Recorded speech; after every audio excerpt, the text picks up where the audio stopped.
a trail cam that was on a burrow with one of our transmitted kiwi, and it shows both this taonga species and the risks that they face.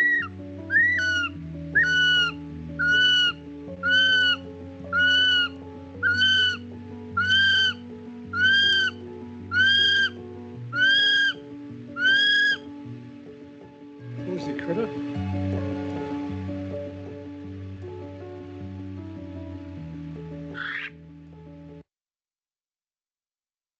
Or did you stop it?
Very good.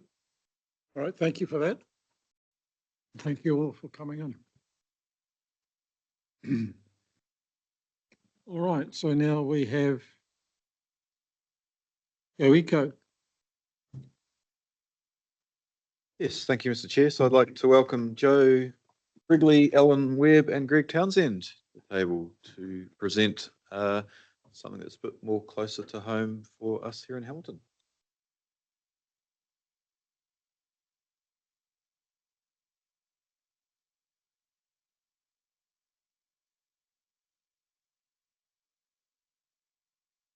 Kia ora koutou.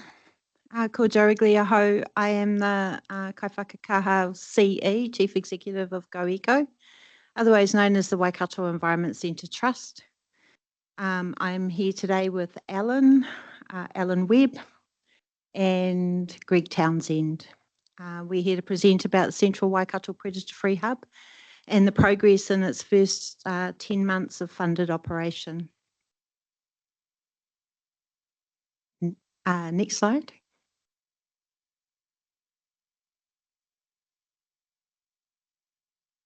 Can we just push the red button? Can you just turn yours off as we go?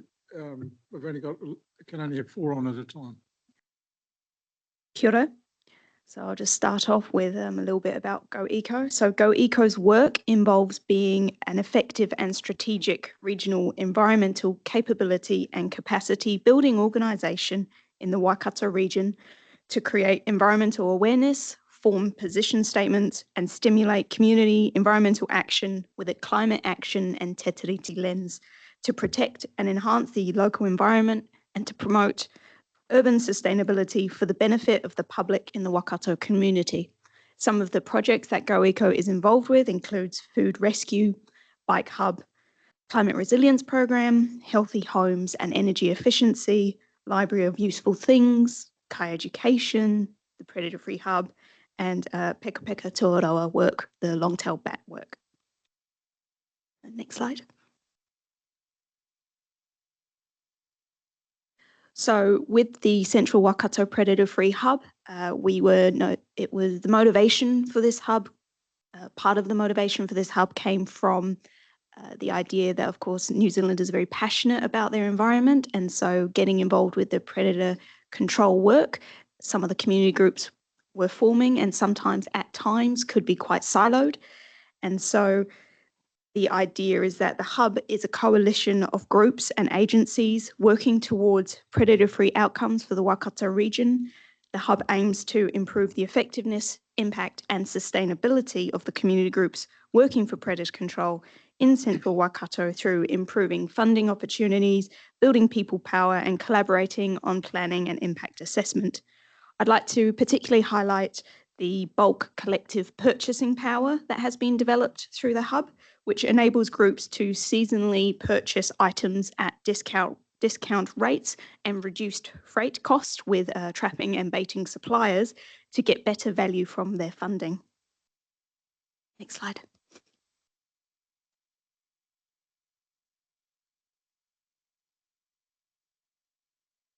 Kia ora. So we're a volunteer landowner group looking after the Hakurumata Ranges. For those who don't know where that is, it's 30 minutes north of Hamilton.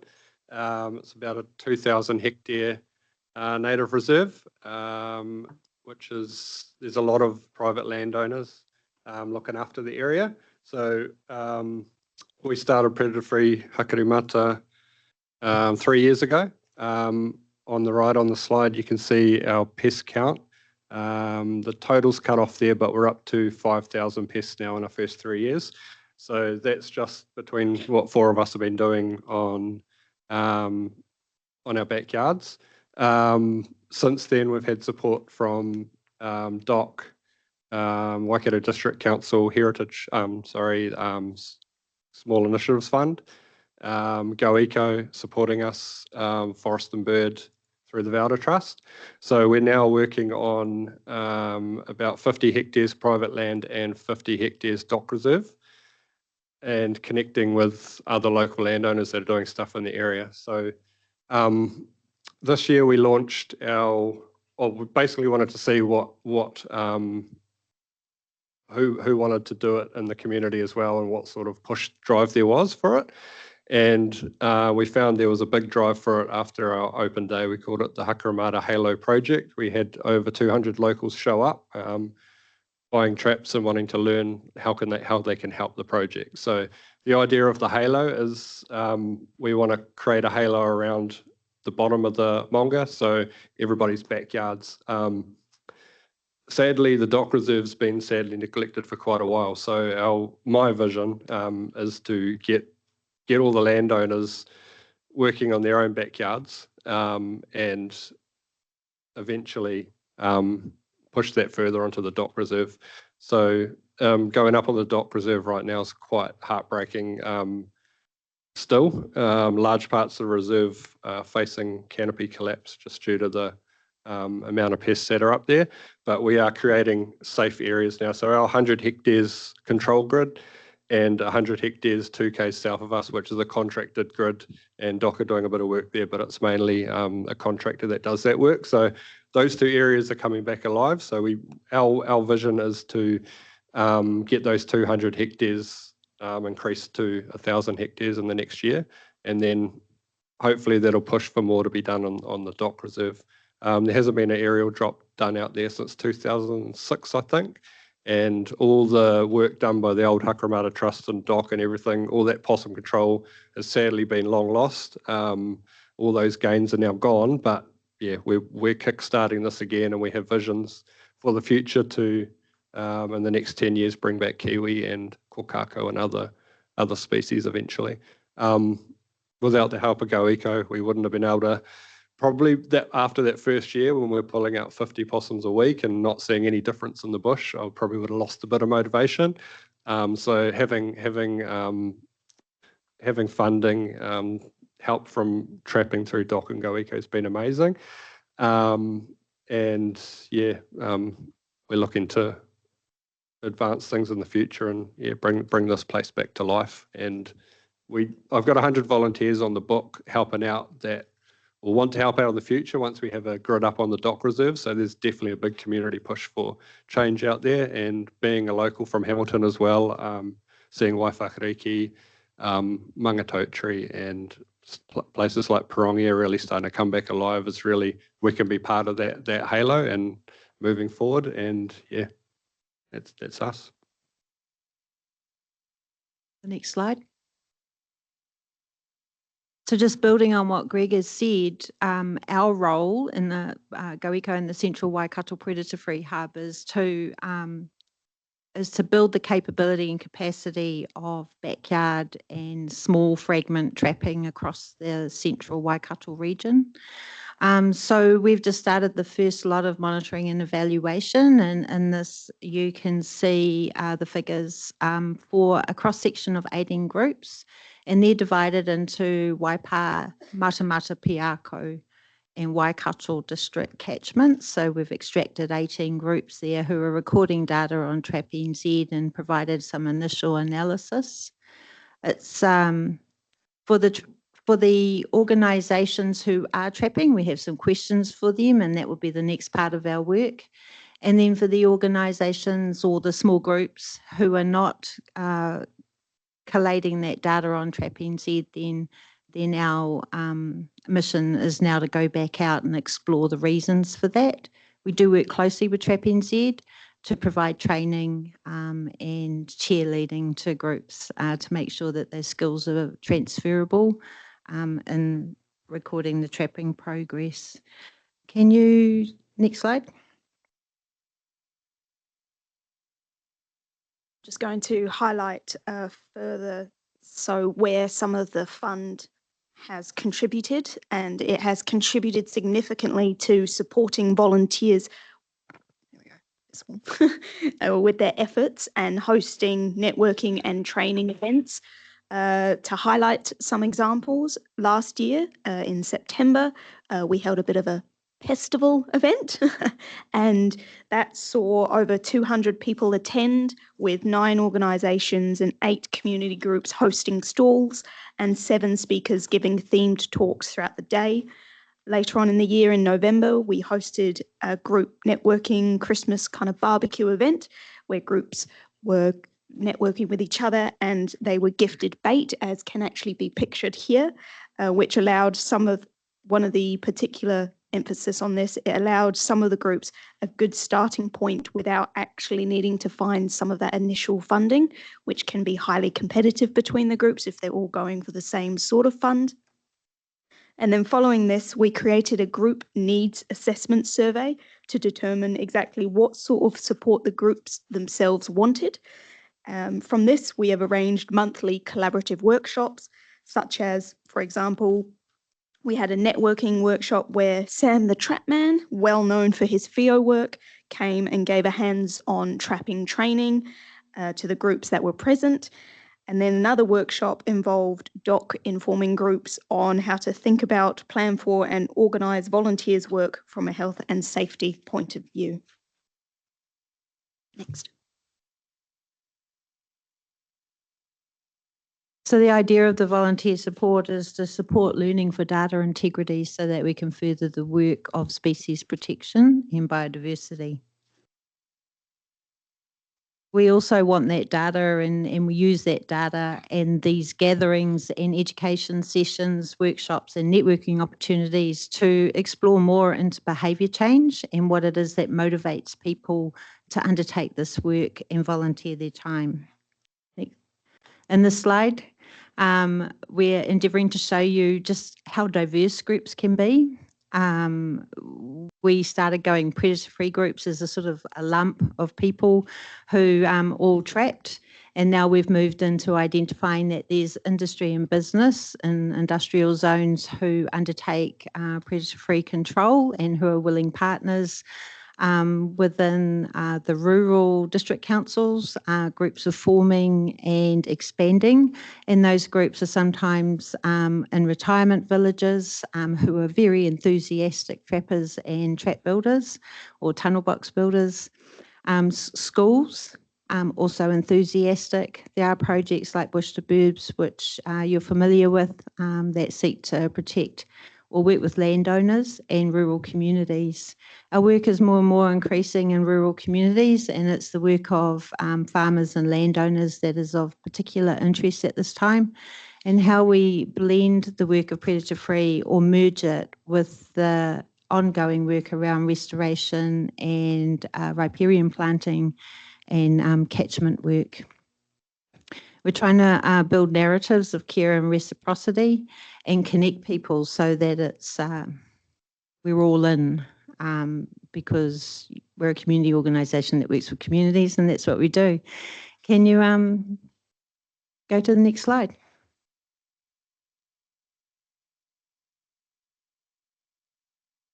We have big plans. One of the things we were asked to do is talk about where we see this going from here. While Central Waikato Predator-Free Hub has the technical expertise and has some goals set by a steering group, that steering group includes Regional Council, Predator-Free Cambridge, Predator-Free Hamilton, Landcare Trust, and Regional Council actually. We're working to those goals, but now starting to look further out with feedback from the groups that we work with. There is, I think, as of last week, 67 groups now. We want to expand and learn from Bush to Burbs and how that worked for landowners and the behaviour change that was included in that. And actually, we've started a conversation with Greg over here for what that might look like for landowners in the Hakarimata ranges, so that we're using models that work to give starting points for communities.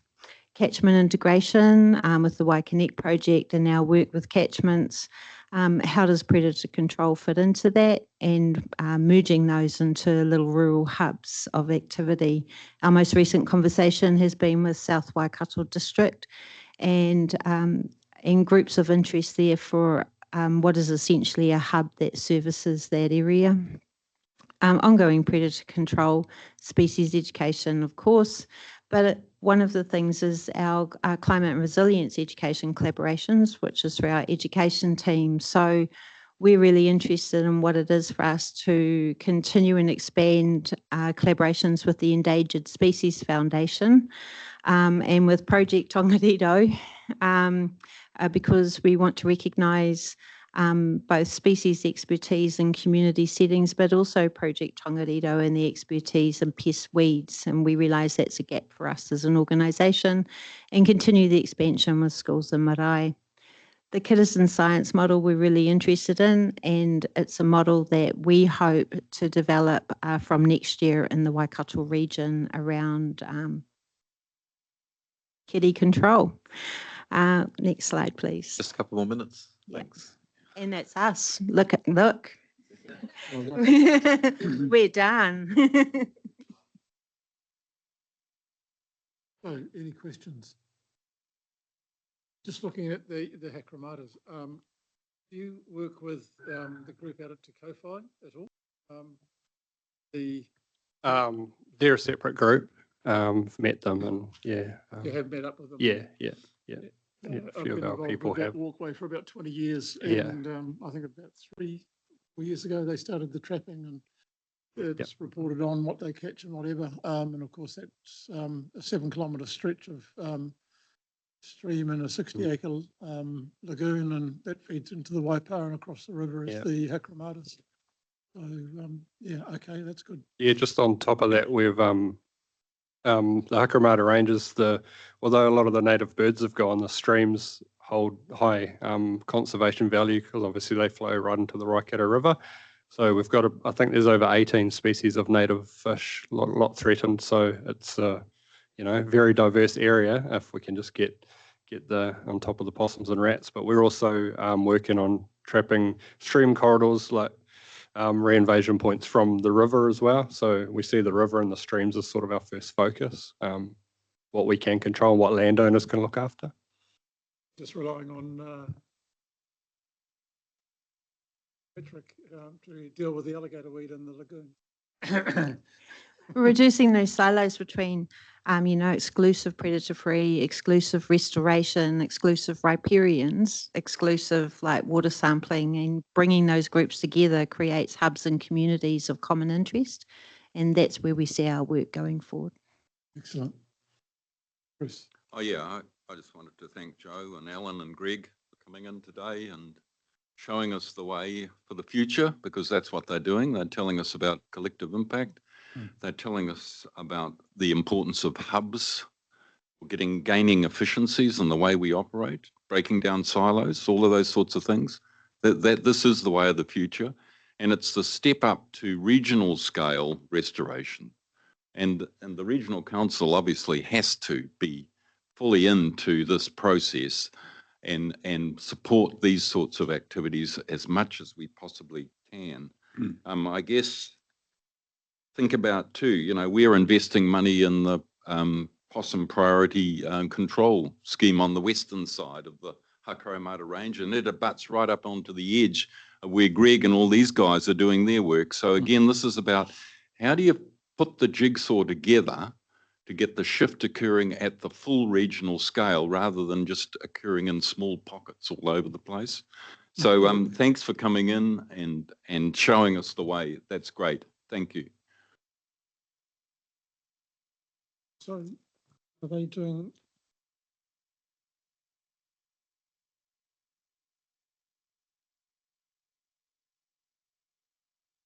Yeah, no, I've got two headings here for Go Eco, but only one on this piece of paper. So I think so. You covered off both areas, though. I think so with the predator-free hub. Yeah, it's all right, making sure that we don't miss something. So really, thanks, great for coming in. And again, I think we've all learned something. Basically, keep up the great work you're doing. Thank you. Right, so next up we have Project Tongariro and Kids Greening Taupo. So I'd like to welcome Rachel Thompson, Kitty Tuano, Robin Ellis to the table. So heading to the south of the region now. So we've got a bit of a trip right across the region today, which is great for the committee. Just note that I was there for the weekend. Taupo, great place. I saw a lot of plantings.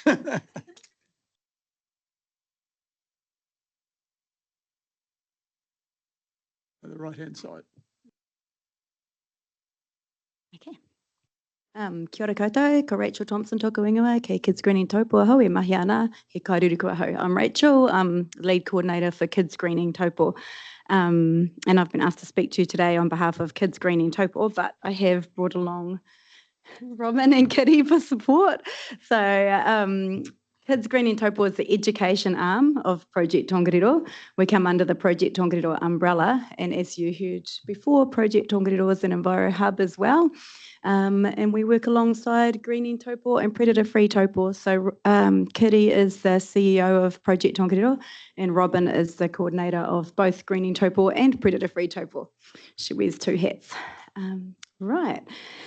Now, we've got some stats up there, but we were just talking about this earlier, and a lot of them are already out of date. So we're quite proud of what we do as an organisation.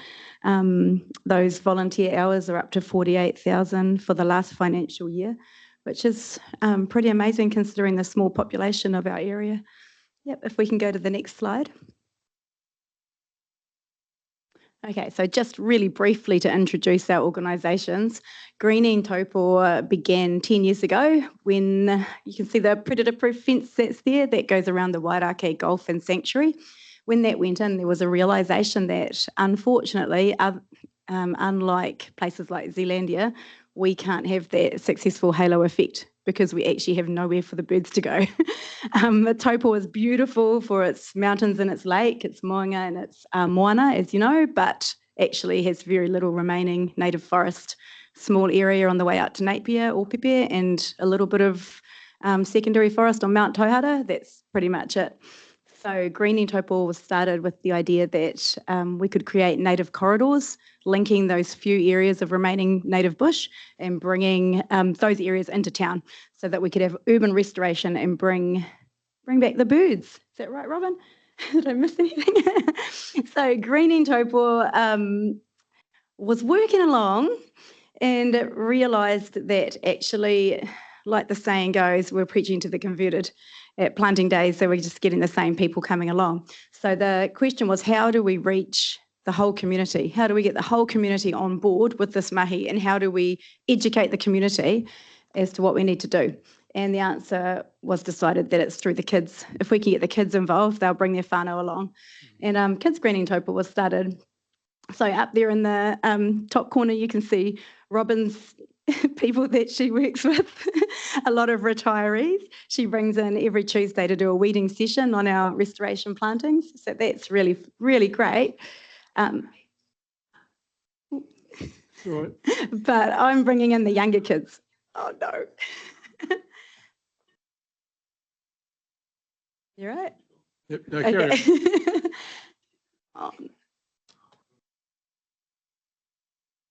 Terrible echo. Okay, and then over there we've got our team in the corner. So Robin, Greening Taupo, and then me, and beside me is Naomi, who we're very lucky to have at the moment to do admin for us. That's through Trees That Count funding. Liz beside her is the education coordinator for the Waimarino area. So between Liz working around the Waimarino area with schools like Wauru, Ohakune, Waraitahi, and me and my colleague Heidi on the right, working with the schools and kindergartens in Taupo, and then Ariana, who's second from the right, working in Tūrangi, we managed to cover schools all the way through, right through from Riparoa down to Wauru, and then out to places like Whakamaru, Tirohanga, Maratiri. So it's quite a big area. And we currently have 43 schools and kindergartens that have restoration plantings done with us. So their plantings are either on site on their school grounds or on neighbouring council land. And then they can utilise those plantings for learning is the idea, as well as having ownership of those plantings and learning through them. That's in a nutshell what we do. Next slide. So when Kids Greening Taupo was begun, we were set up as a pilot project through DOC and other organisations. We were modelled on a project at the time that was very successful called Kids Restore the Kepler. And the idea is that we have a strategic leadership group, which is representatives from those people there, DOC, Regional Council, District Council, Tū Wharetua, Māori Trust Board. We actually have somebody on our team from Contact Energy because they're our main corporate sponsor. As well as local experts like ecologists, and I meet quarterly with those people to get their advice and to report to them on what we're doing. So we flip to the next one. So I guess I wanted to show that as another example of how Waikato Regional Council are involved with us in an advisory role, I guess. We work as part of Taupo EEC, Environmental Education Collaborative, and basically anyone in the area who has anything to do with environmental education gets together. We put out a calendar of events every year that's on the wall of every school and kindergarten in the district, and we provide all types of teacher professional development and events for them. And again, this is another way that we work with Waikato Regional Council and through Waikato Regional Council Enviro Schools as well. So we work together to put those events on. I'm not sure if any of you were able to come to our biggest event, which is Greening Taupo Day, but we were proud to have over 2,000 people there, which is, I think, pretty incredible considering the population of Taupo is only 26,000. And yeah, all local kids, local people and businesses from all around the region and environmental groups from all around the region showcasing what they do and providing free activities for the children, as well as planting 3,000 trees, was it, Robin, this year? Yeah. So, yep, if we flip to the next slide. And then, of course, the other way that we're involved with Waikato Regional Council is through our funding. We are very lucky to have sponsorship from a wide variety of sponsors and funders, but we're very grateful to Waikato Regional Council for funding us through the EIF program at the moment. That funding was specifically to help us to move into working in the Tūrangi area and to work with kura kaupapa and kohanga reo through having a coordinator who could kōrero Māori, and that has been really successful. Unfortunately, at the moment, that coordinator has left, so we're in the process of looking to employ somebody else. But having Ariana working for us at the start of the year was incredible because it's opened doors that we wouldn't have been able to open on our own. So even though she's currently not working for us, I've just planted with Te Kurohirangi last week in Turangi. We've got plantings with Tongariro Area School, and we've actually done planting in Turangi at one of the local parks with Taupo District Council with kids from Tongariro Area School and Te Kurohirangi. And it's really neat to see those two schools coming together with the council and us and actually making Turangi a better place. It was beautiful. And yeah, just at the bottom there, you'll see, sorry, back to that slide, that funding, that $14,300 is funding that we've been able to allocate to local schools and kindergartens. Through some of it's through trees and some of it's through actual funding of projects that they're doing on their site.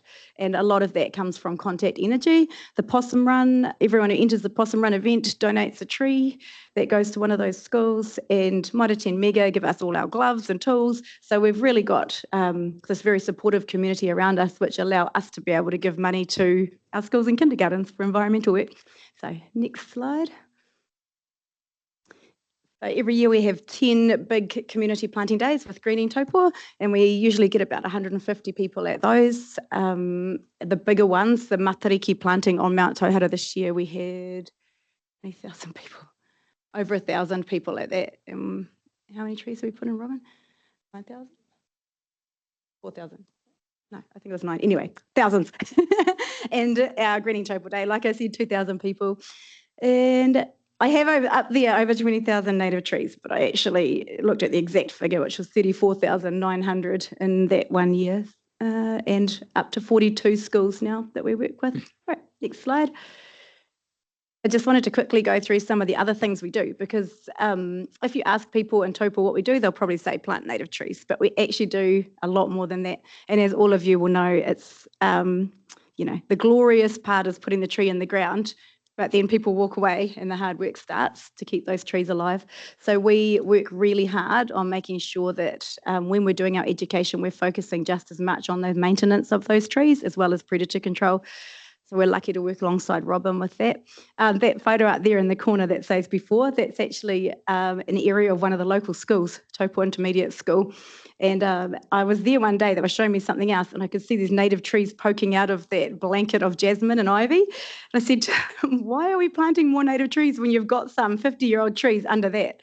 So we worked with every class in the school. We put a pizza lunch on the line for the winning class that could clear the most weeds, and we managed to clear that whole space out. And now it looks like the one on the side, that's the same spot.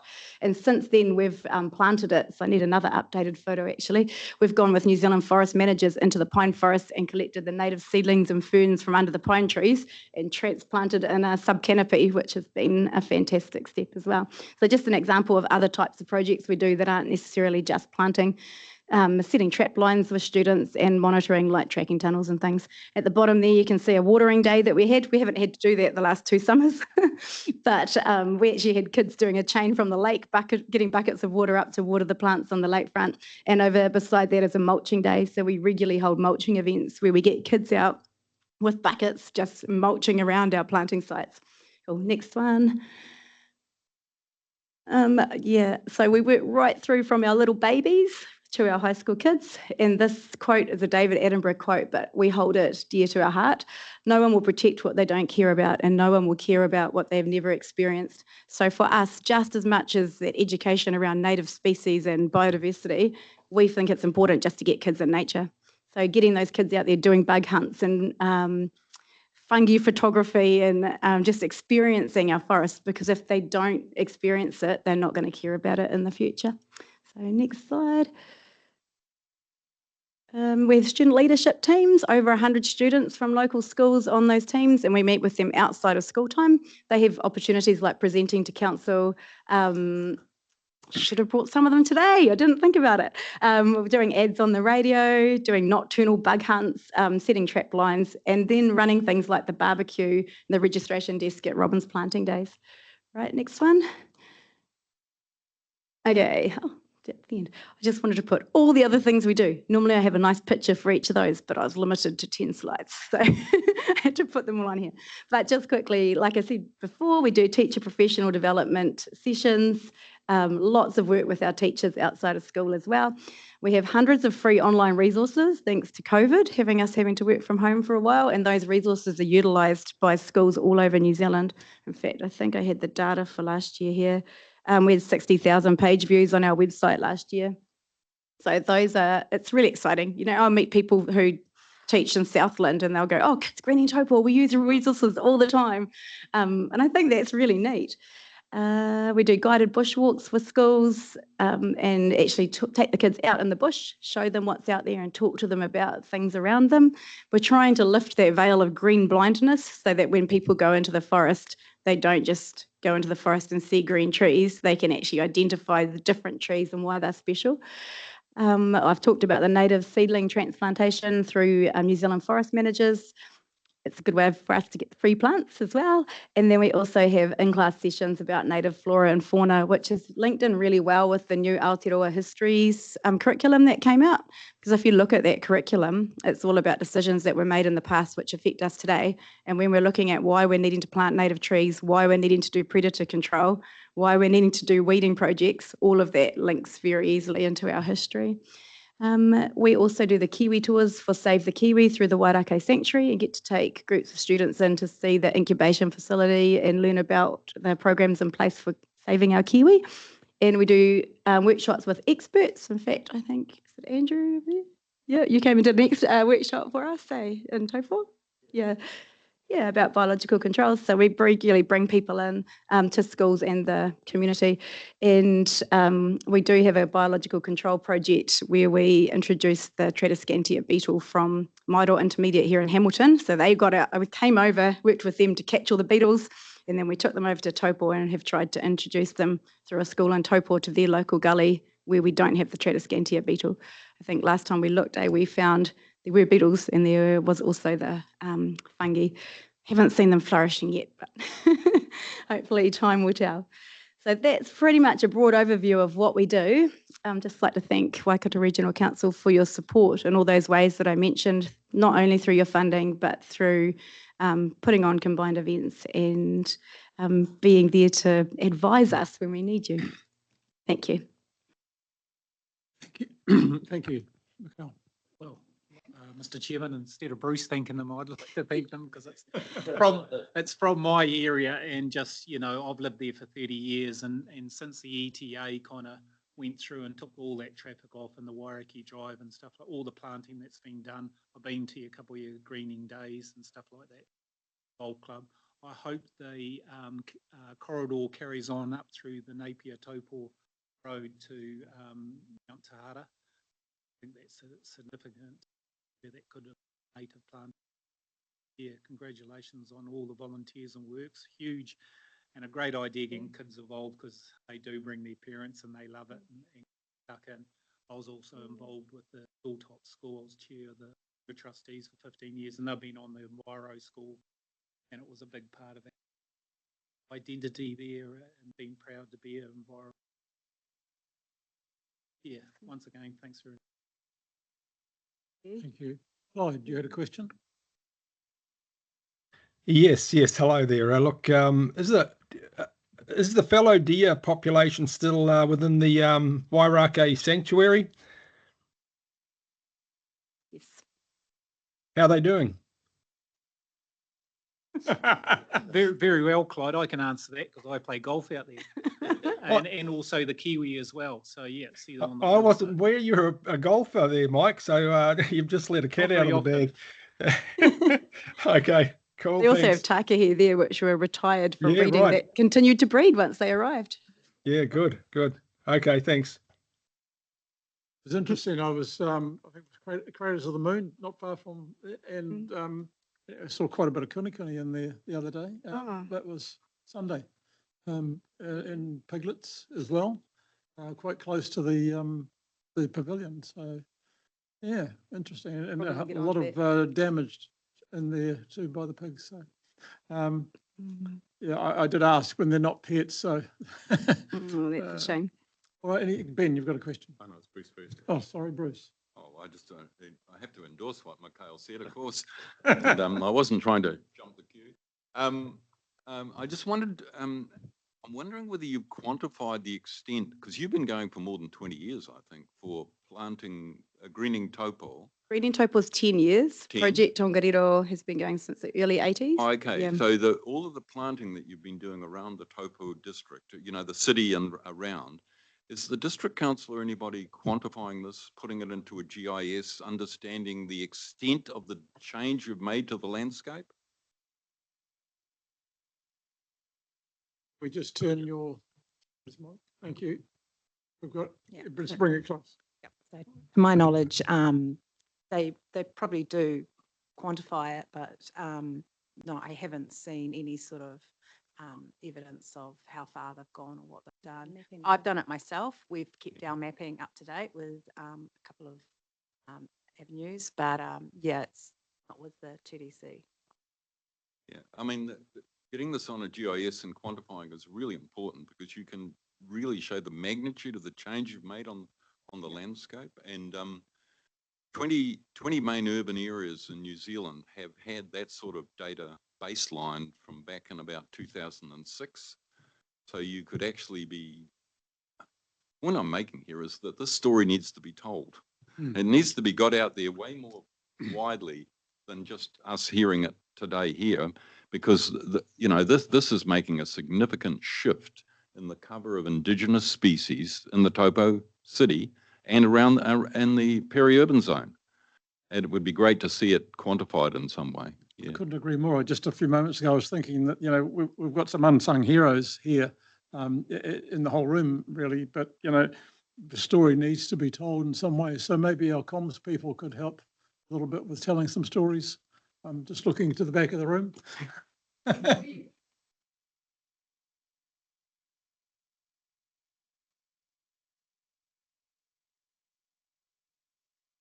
Thank you.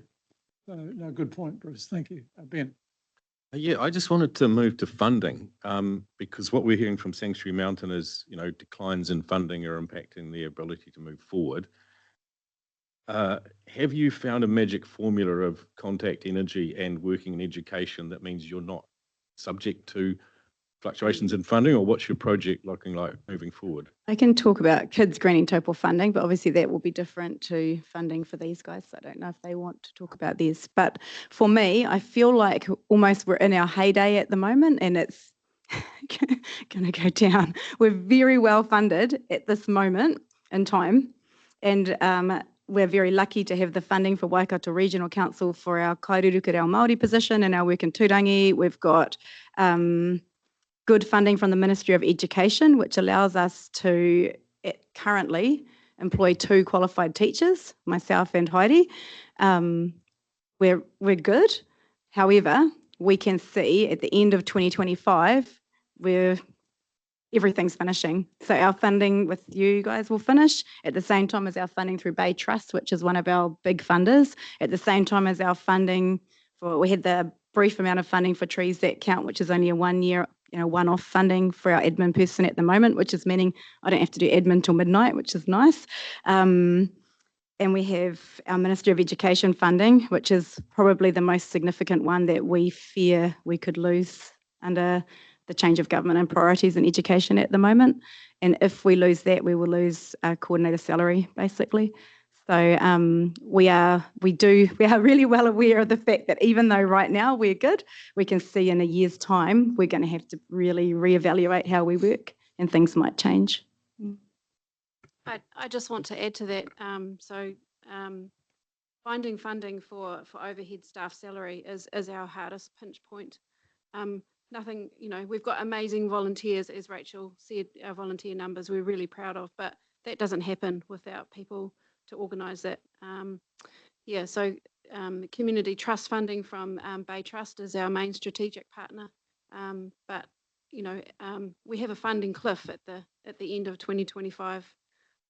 We've also been impacted through Environment Hubs Aotearoa. They used to receive funding from our Ministry for the Environment, and that was suddenly cut, and that has impacted some of our funding as well. So yeah,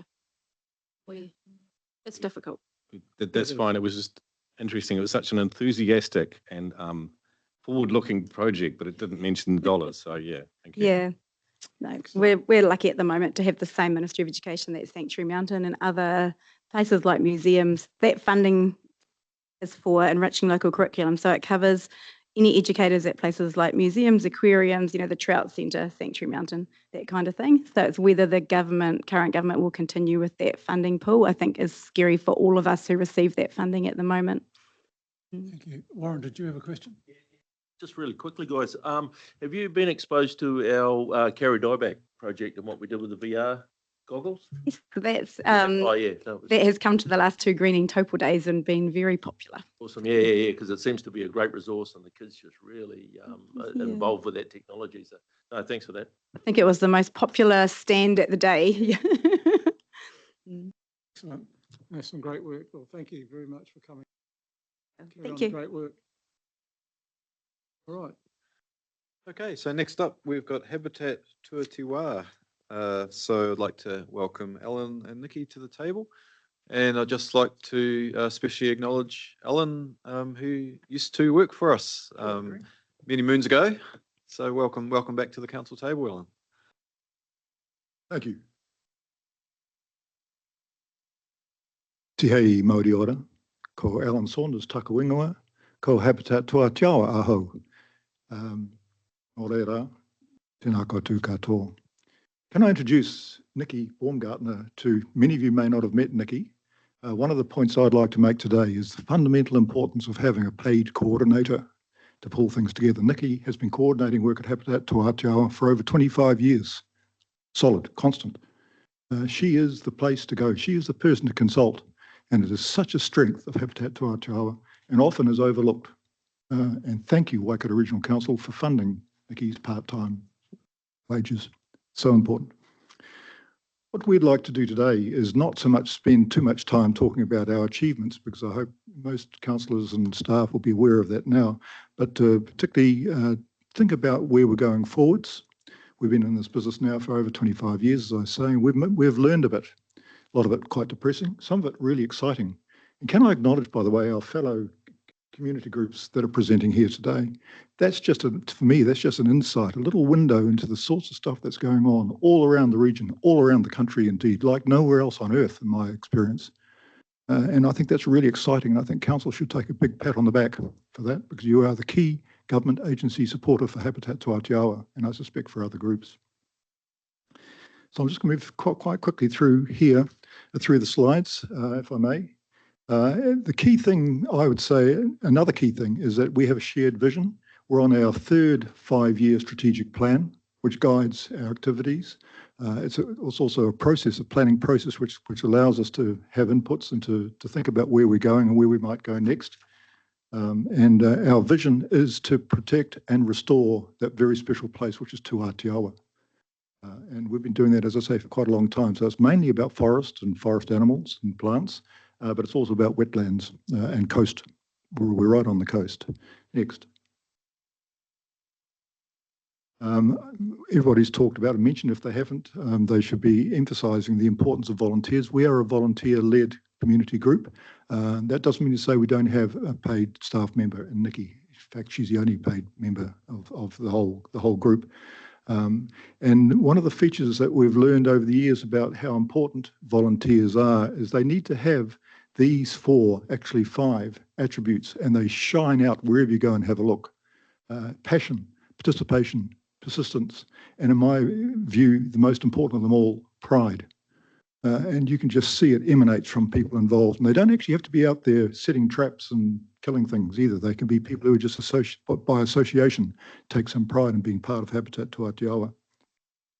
So these are, if you like, I'm just reminding everybody that the fundamental importance for effective pest control. We've been controlling 3 key targeted pests now, which is possums, ship rats and stoats now for almost all that time. And we're seeing the benefits of that hugely. Next. So I'm not going to spend, this is just the only slide that I'm going to spend today talking about biodiversity outcomes, which is really why we thought we existed. Turns out it's only partly why we exist. and we've been following very closely a number of species. One of the points that I'd like to make at the end here, if I can have a chance to make a few suggestions of things we might like to think about more, is how do we do outcome monitoring? Incredibly time demanding, takes very good scientific design and analysis to actually work out what you're learning, and then to present that in reports to people who have an influence on what you're doing. Very difficult thing to do. For example, we have been doing 5-minute bird counts at about 14 fixed stations now for way more, something like 20 fixed stations, 14 observers now for 14 years. 17 counters for 14 years. That's quarterly every year for 14 years so far. We got land care research person to take a closer look at those data a little while ago, just to see if you could quickly tell us if we were making a difference. Of course, we know we are. And the answer was no, you're not making a difference. In fact, the only difference he could find was a decline in tui numbers, which is absolutely absurd. You ask anybody, you ask any resident, in fact, I'd challenge you to ask any resident in Tuatiawa if there are more birds or less, and they will start babbling away about how many tui there are, how many kiwi there are, and you can see a map there of kiwi occurrence that we've got in the last few years. Keradu absolutely everywhere. Kaka nesting, I've got a pair of kaka, had a pair of kaka nesting 5 metres from my lounge chair not that long ago. And kaka, and as Clyde mentioned a little while ago, we now know from land care research work, telemetry studies, that kaka are regularly using Tuatiawa and going off elsewhere, including Little Barrier and Great Barrier, and also down into Waikato, also around Whatawhata, around Hamilton. So they're widely spread, and they know, because they're parrots, they're smart. They know where to go where the food is. They know to go where the nesting sites are, and they know about Tuatiawa, which is very exciting. We're also, just the one down the bottom there, you may not recognise Cook's petrel. They haven't nested on the mainland now for over 100 years. Well, they're prospecting under one of our members' houses at the moment at Tuatiawa. Very noisy, very smelly.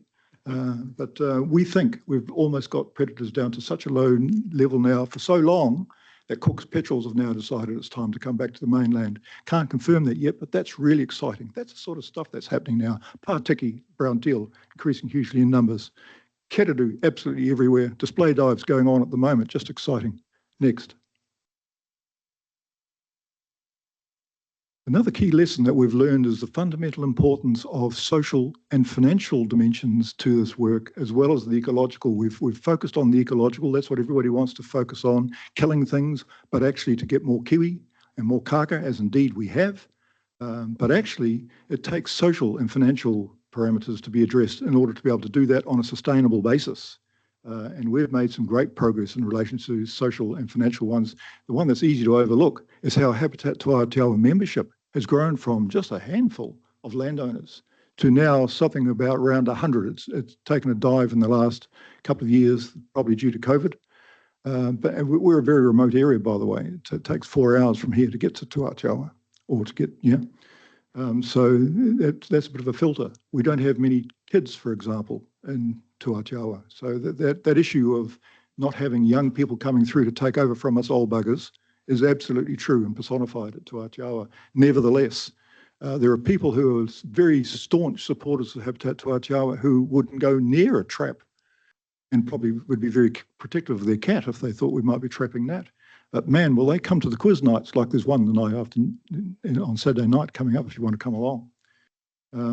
And we've seen big changes. I've just listed them there. I'm not going to go through them now, but it's integrating those social dimensions, what people want. One I will mention, actually, not too long ago, Waikato Regional Council asked us to confirm in writing of all the landowners that have supported us going onto their land to trap. Okay, we thought, oh no, here we go, another bureaucratic requirement, so we did it reluctantly.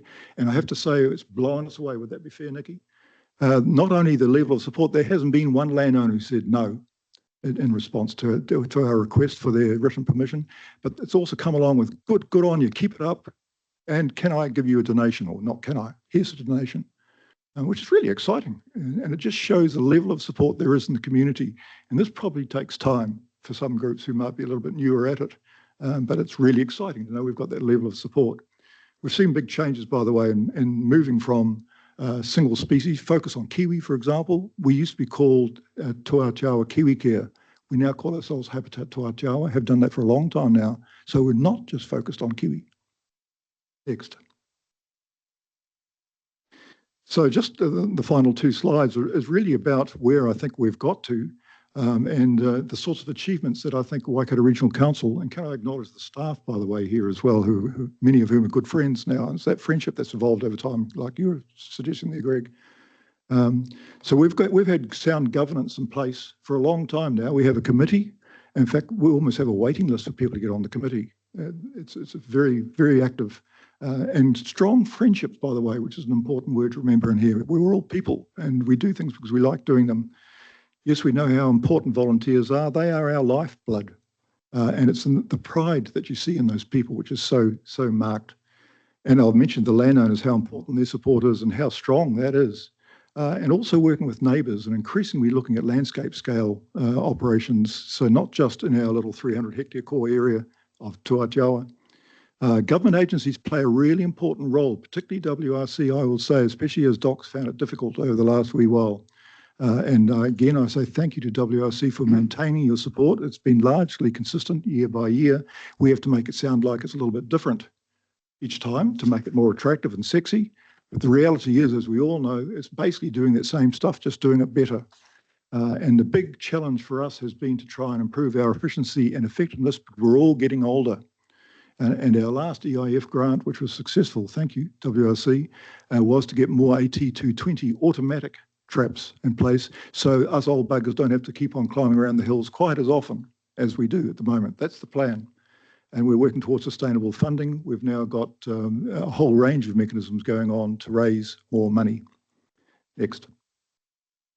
This is our final slide. I just wanted to underpin how important Waikato Regional Council is to us and how much we appreciate that support. And it's not just money, by the way, EIF, but it's also, as I say, the relationship we have. For example, Monica Nelson-Tunley came up some time ago now and helped us identify geckos that we've got turning up around the place now. And then she, at an education day, she presented on and brought some lizards along with her. She does it really well. And people just loved it. People wouldn't go home. It was just went on for hours. Show us some more of these things.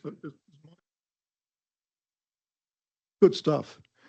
So that ongoing collaboration between Habitat Tuatawa and Waikato Regional Council, I would hope, would continue to result in mutual benefits for both, because I haven't been back to your long-term plan just recently, but I'm sure it meets your, not only your biodiversity protection goals, but you're supporting communities and working in catchments. We work in catchments. We just call them landscapes.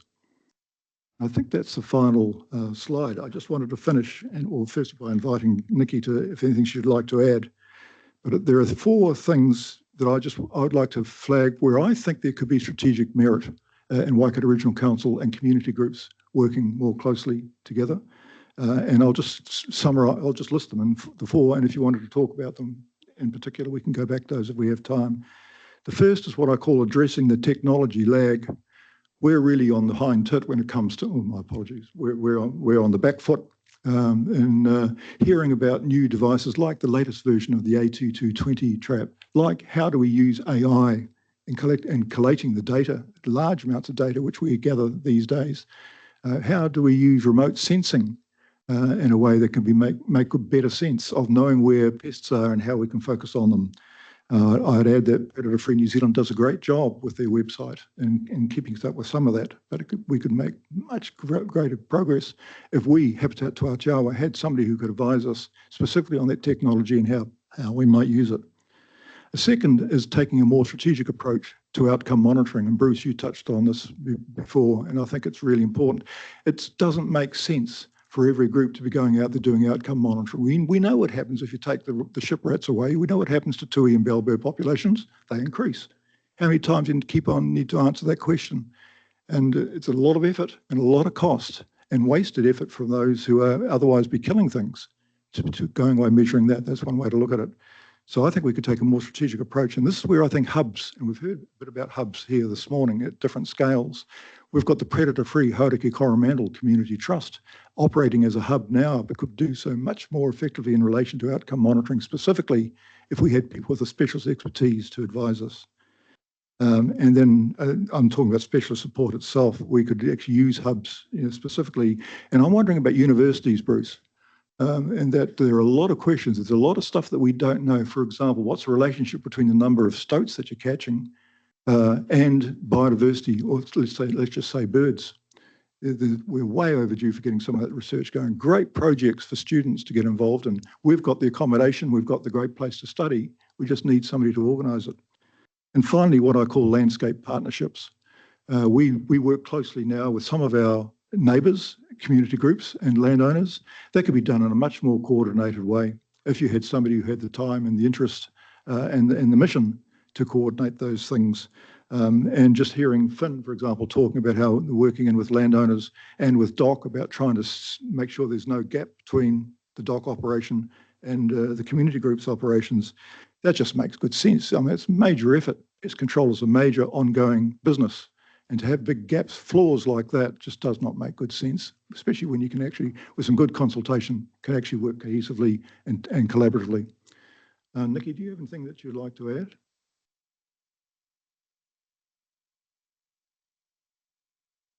I do want to thank WRC for their continued support. Continuity is incredibly important to Habitat Tutiawa. We started 28 years ago and we have not run out of volunteers yet to keep up the good work. People come to our special neck of the woods, nestled in the bush, and we have that in common. We are all have got the same interests. We live amongst the bush and we hear the dawn chorus, and we are all very, very concerned about our environment and the amount of work our volunteers put in is just astonishing. And I am the coordinator. People come to me and tell me what they've caught, what they've seen, and that is quite important to get the show, or keep the show going, and have the right materials, have the right traps, have the right work plans ready for a huge amount of volunteers. We're 70 residential residents in Tuatiawa, and we've got over 100 volunteers from the holiday makers, holiday homeowners, and everybody's got their jobs, and we are trying to use this new technology like the 8220s in our favor, because we are all getting older. We haven't got young ones that are coming up to check them. So the easier we can do the job with the technology, the better it is for us. And I can see this going on for a long time. People care about their environment up there, and it's not getting less, it's getting more. And yes, so I must thank you for your continued support. We will do our best to continue to. Thank you. Is there any questions? Yeah. All right, Ben, sorry. So two things. One, the AT220s, have you found them, like Tim's has, much more effective than what you've had in the past? Absolutely, yes. In comparison, last year, we have got 71 AT220s and we've got 74 Sentinel traps, which aren't self-setting. They caught around the same amount of possums, but the AT220 caught another 300 rats in the same time. And we have only had 71 AT220s for the last 2 months. So if I had the whole year's data, it would be way more possums and way more. I mean, all our traps get checked on a monthly basis anyway, but having a self-setting trap and a trap that catches both and just seems to attract them more. Right. Yes. Good. And second question was, in terms of regional hubs, Coromandel in particular is very diverse areas, and how would you see a coordination function working across really different groups of volunteers and different geographies. Yeah, you're right. The Coromandel is a very diverse region. It's also quite good at pulling together when it has to. And there have been some great examples of workshops being held by, particularly organised by the predator-free Hauraki Coromandel Community Trust. So Jude Hooson, the CEO of that hub, would certainly tell you how that could work. There's very strong support for that. For example, we've just recently done matuku, bitten surveys coordinated by the trust, and very strong support and interest in being involved in that. So the willingness is there. It just needs to be coordinated. And I think that's probably what some of these hubs are doing as well at different scales. But on the Coromandel, you're either a northern or a southern or a western or an eastern, and to pull those together takes a bit of doing, takes a good personality, and takes some good vision, but it can be done. Thank you, Warren. Yeah, thanks, guys. No, awesome to hear from you guys, and another fantastic community group. And obviously, going back to your principles at the start, that pride really shines through. So great to see. And also, I'd like to thank you just for the feedback on where we can make improvements and that stuff. And obviously, that technology, I think, is a big area and that sort of thing. And I think the hub mentality will help in that space too. One with sort of purchasing and that sort of thing, but able to have an area to feed back in that sort of new technology and things that are developing in that space. So yeah, once again, thank you very much for your presentation, and I look forward to coming up and seeing it. It's not that far up from Taira. Thank you. Yeah, thanks, Bruce. Sorry. Yeah, have you got that last, the summary you made at the end, Alan? Where's the slide for that? Is it one back? I just wanted to make sure that the staff of the council... No, your 4 comments that you made. Yeah, you made some summary comments at the end of that I don't think were on the slide. Eh? What I'm asking for is that slide be given to the staff of this council, because you were signalling some of the stuff that is future focused. Okay. Yeah, no, not what you said. No, you Have you written it down? You got them? You, Okay, Patrick's written them down. That's good. Yeah.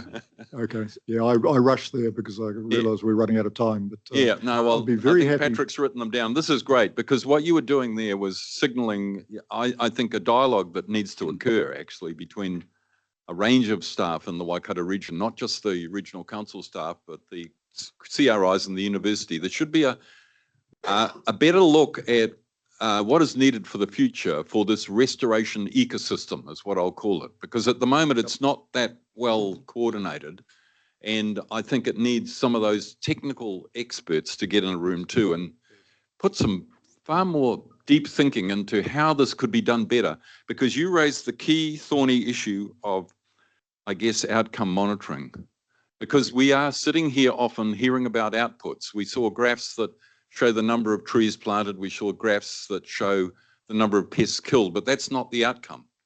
Now that's an output. We want to know what difference is being made on the landscape by this work that's going on. And I think what your last 4 points made was gave us a bit of a scenario setting, a scene setter for a dialogue that needs to occur across this region amongst some of the technical expertise. So that was great for that. And then just you raised the point about the 5-minute bird counts and it's the scale of the signal that's important. And often when people set up the sort of monitoring, they do it in a way which actually will not necessarily detect the signal that they're seeking. And I would suggest in that case that's possibly something to do with replication or the size of the sample. Yes, it's been going a long time, but it still may not be adequately replicated to give you the sort of answer that you need. And that's where you need to get the feedback from technical experts. And I'd just like to suggest that there are some simpler ways too of understanding this. And the classic one, of course, is just the mantra of no more local extinction. You haven't lost anything, right? Have you gained some things? Oh, yeah. Well, there you go, you see. So that is outcome monitoring. But it's the scale at which you monitor it and the way you present the data which can get the message across. that you've just told me that in fact you've made a significant outcome gain because you've got new birds that have colonized, right? New species that have come back into the system. And the detailed 5-minute bird count, because of a lack of replication and a lack of thinking around the question that is trying to be answered, doesn't quite do it. So the Landcare guys said there was no significant difference. When they said no, they meant no statistically significant difference. Well, that's a different thing than a trend. We're interested in trends, not just whether something is statistically significant or not. Say, Bruce, that I'm not being critical of Landcare research. Neil only had a couple of hours to spare to take a quick look. Yeah, but I'm not either. What I'm saying is that you need to understand the context and you need to ask the right question to get the answer you're seeking. And often with 5-minute bird counts and the way they've been set up prior by somebody else, and then a statistician comes in, because you know I have to live with this all my life, you know. The statistician comes in and then they said, oh, well, you should have talked to me before you started. Or alternatively, they grab the data, and because they are not asking the ecologically informed question, do not even give you the answer you want to hear, even though they've got it sitting there in front of them. And you've just told me what the answer is. You've not had any local extinction, and in fact, you've had some additional species colonize the area. That's what we need to know when we're looking at outcome. Thank you. Thanks, Bruce. Thank you. Yeah, great points, Bruce. I've written down outcome monitoring here myself, and yeah, I just look at my own example on the farm. 40 years ago, I started, and more recently started planting trees, and we've got tui nearly all year round. The kero been quite prevalent this year. To me, that's an outcome. We did it because we thought we were doing the right thing, but we probably didn't understand what the right thing really was. But I think we've seen it this year. So to me also, supporting groups and able to leverage within the community. I think the previous presenter talked about the coordination role, and perhaps yourselves, having someone there, because I think you create a situation and the community will come, but you can't rely on the community at times just to do it. You need someone to be the catalyst. And I think as an organisation, we might need to think about that and where we put the money. We might need to do more of that in the future rather. But anyway, great presentation and really appreciate hearing from you. Long way to come. Appreciate you making that effort and wish you all the success. Thank you very much. And there's a short video of a number of other groups who have been beneficiaries of funding.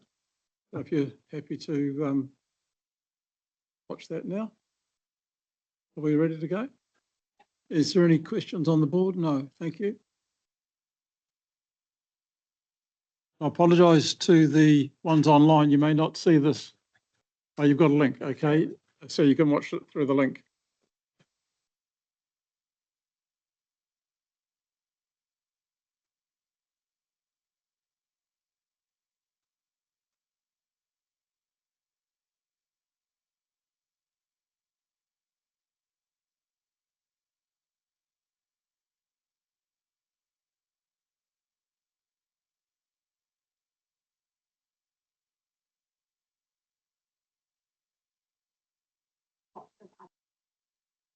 At Mahako, we have a whole suite of endangered species. Top of the list is the iconic. The northern striped gecko is a coromandel species. The Archie's frog is #1 on the edge list. Then we have the beautiful butterfly, the forest ringlet, which is extinction and does happen to be holding its game.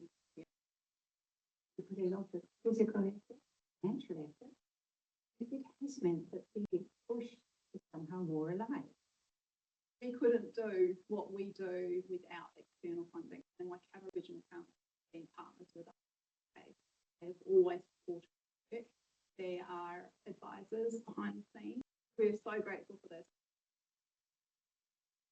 So we're here in the Karakia Foundation have a tracking network of over 60 kilometres, mostly river-based field protection, but now thanks to the Waikato Regional Council, we've also installed 30 predator traps here on the Mill Road, and our aim here is also to protect the native short-tailed bat, or the Karakia Foundation vision is a healthy seeker herd living in resilient natural habitats valued by state. So for there to be a healthy hunting resource, we've got to look after the place.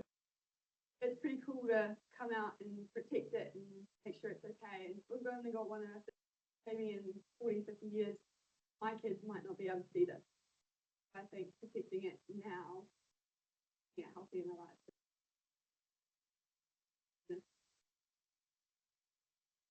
I'm the coordinator of the Meadow Predator Control Group. The aim of this work really is to bring this forest ecosystem back into a fully functional. We've been going for about 5.5 years, and we've actually dropped footprint tracking down to 0. We know that's not 0 rat, really that's very low rat. Recently we have been hearing more bird life.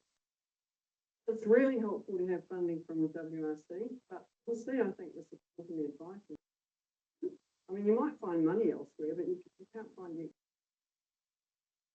I could tie out and to link spectacular manga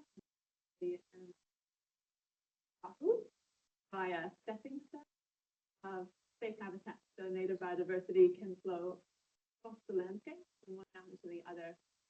We've planted almost 300,000 plants per year, and all of those are being maintained. The Regional Council has been on this journey with us from the start. The Environmental Initiative Fund has to supply landowners, which is helping again protect the corridor and create that safe habitat. Once you've put to the point where you actually stop and you look. We're at the Whiskey Bay Kiwi Initiative, and our aim here is to get the biodiversity back beyond quality. Where we're taking this block, we're very clear. Zero density, push zero density out, create a bigger core, manage the invasive weeds, and make. I guess it's a good story for Waikato Region that they take something that's small opportunity and they get it. Especially for me is walking and bird life back again, being great yard, being fairly hurt, in the state. We're doing this work, I think. Doing it together, we really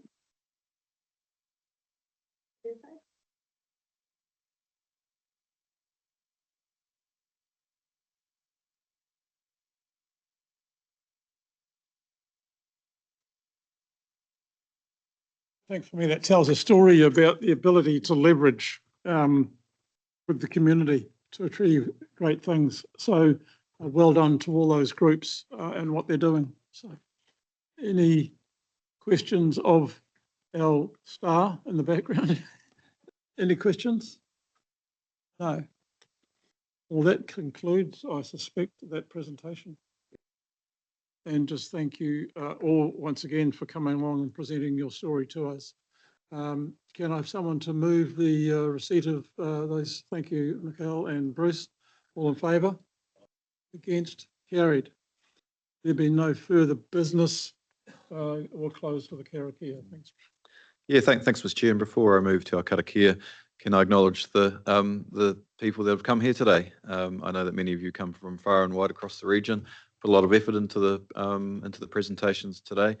For me, it's really highlighted the fact that it's the full package that really helps. It's the people, it's the funding, but it's also the expertise.